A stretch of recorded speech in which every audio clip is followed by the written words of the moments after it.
Сәлеметсіздер ме, оқушылар? Алгебра 8-ші сынып 5-ші сабақ. Сабақтың тақырыбы нақты сандар. Оқу мақсаты иррационал және нақты сандар ұғымдарын меңгеру. Бөлім квадрат түгіл және иррационал өрнек. Сабақтың мақсаты иррационал және нақты сандар ұғымдарын меңгеру. Нақты сандар және иррационал сандардың мағынасын ажырату. Нақты сандардың ұғымдарын кеңейту.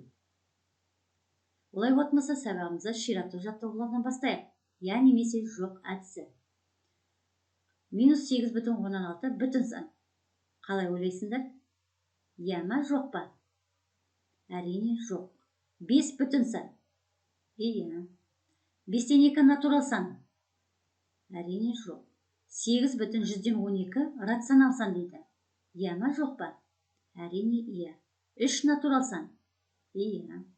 -16 рационал сан. Иә. 0/128 натурал сан дейді. Я ма, жоқ па?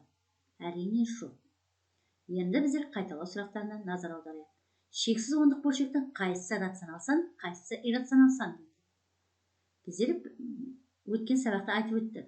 Шексіз периодты ондық бөлшегіміз рационал сан бола алады, ал шексіз периодсыз ондық бөлшегіміз иррационал сан болады дедік. Рационал және иррационал сандар жиыны бірігіп қандай сандар жиыны құрайды? Рационал және иррационал сандар жиыны бірігіп нақты сандар жиыны құрайды. Олай болмаса тапсырмаға қарайық. Диаграмманы натурал және бүтін сандар жиындарымен толықтырыңыз дейді. Алдарыңызда сурет тұр. Штрихталған бөлігі иррационал сандар жиыны, штрихталмаған бөлігі рационал сандар жиыны. Енді өздеріңіз көріп отқандай, рационал сандар жиынында бүтін сандар және натурал сандар жиыны тиісті. Олай болатын болса, рационал және иррационал сандар жиыны бірігіп нақты сандар жиынын құрап тұр. Біздер рационал сандар жиынына кез келген натурал санды, кез келген бүтін санды жаза аламыз. Енді оқулықпен жұмыс. Олай болатын болса, оқулықтағы 1/2 есепті қарайық. Біздерде шексіз периодты ондық бөлшектер берілген. Осы шексіз периодты ондық бөлшектерді жай бөлшек түрінде жазыңыздар дейді. Біздер 6-шы сыныпта оқып өткен болатынбыз. Шексіз периодты ондық бөлшектер таза периодты және аралас периодты болып бөлінетін еді. Ал біздерде бірінші есебінде таза периодты ондық бөлшек беріп тұр. -2 бүтін периодта 3.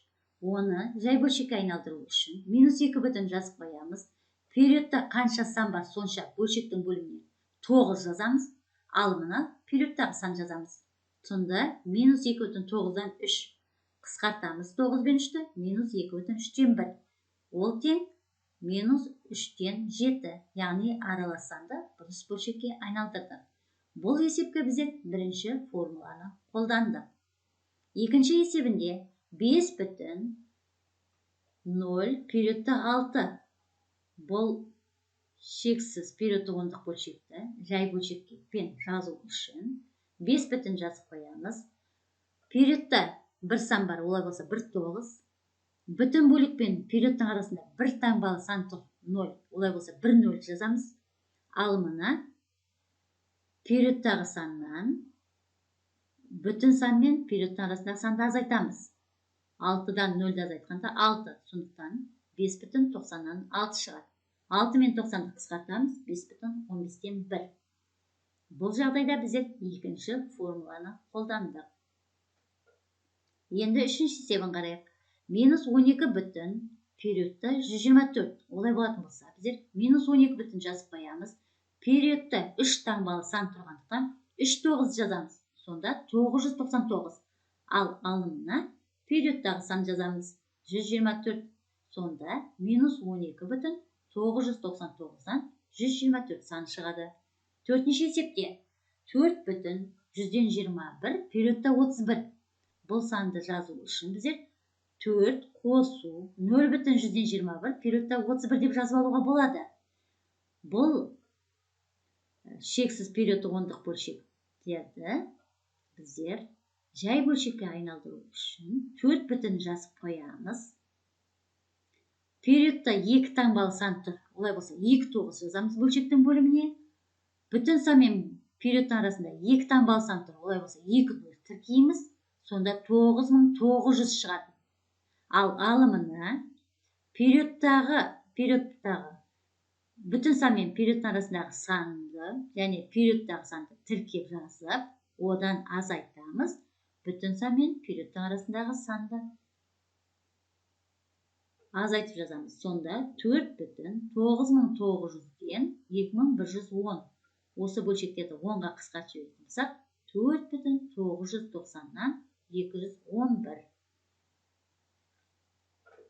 Енді 1-де 5-ші есепті қарайық. Егер екі санның біреуі иррационал сан, екіншісі рационал сан болса, онда олардың қосындысының айырмасының мәні рационал сан бола ма? Мысал келтіріңдер. Жауабы болмайды. Себебі қосындысы шексіз, периодсыз ондық бөлшек болады. Мысалы, 3 рационал сан. Қосу түбір астықта 5, бұл иррационал сан. Сонда қосындысы иррационал сан шығатыны көрініп тұр. Ал екінші мысалда, 2 иррационал санның қосындысының мәні рационал сан бола ма? Жауабы болуы мүмкін. 1 минус түбір асты 3 иррационал сан алайық.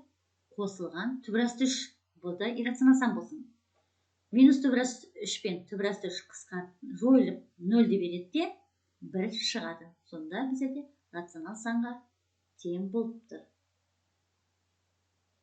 Олай болатын болса, үйге номер 1-де 2-нің 5 пен 6-сы, 1-де 4-тің 5, 6, 7, 8 есептері, алгебра 8-ші сынып 18-ші бет.